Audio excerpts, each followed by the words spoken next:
অবশেষে কি দূরত্ব ঘুচল সৌমিত্রিষা কুণ্ডু আর তন্নিলাহা রায়ের? মিঠাই সিরিয়ালে কাজ করতে গিয়েই শুরু হয়েছিল তাদের বন্ধুত্ব। তবে একসময়ের ঘনিষ্ঠ বন্ধুত্বে এসেছিল দূরত্ব। মান অভিমানের কারণে সৌমিত্রিষা আদ্রিত এবং কৌশাম্বীর বিয়েতেও অ্যাটেন্ড করেননি। গুটিয়ে নিয়েছিলেন নিজেকে। ছোট পর্দা থেকে উঠে বড় পর্দায় দেবের বিপরীতে কাজ করার সময় সৌমিত্রিষা আনফলো করেন তন্নিলাহা রায়কে। সেই সময় সৌমিত্রিষাকে অহংকারী আখ্যা দিয়ে পোস্টও করেছিলেন তন্নি।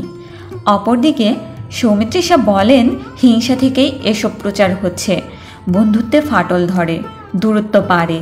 কিন্তু 15 মে তন্নিলাহা রায়ের মায়ের মৃত্যু হয়। সে সময় মিঠাই ফোন করেন তন্নিলাহা রায়কে।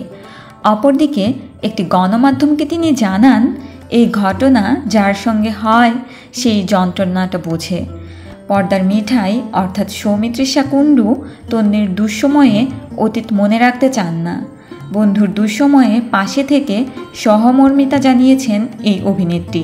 তিনি আরও জানান, 2-1 দিনের মধ্যেই তিনি তন্নিলাহা রায়ের সঙ্গে দেখা করতে চান।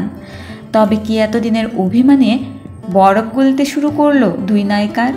ফের 2 নায়িকাকে একসাথে দেখবে দর্শক? আপনাদের কি মনে হয় জানাতে পারেন আমাদের কমেন্ট বক্সে। বিনোদনের আরও আপডেট পেতে স্টার বাংলা গল্পের সাথেই থাকুন। ধন্যবাদ।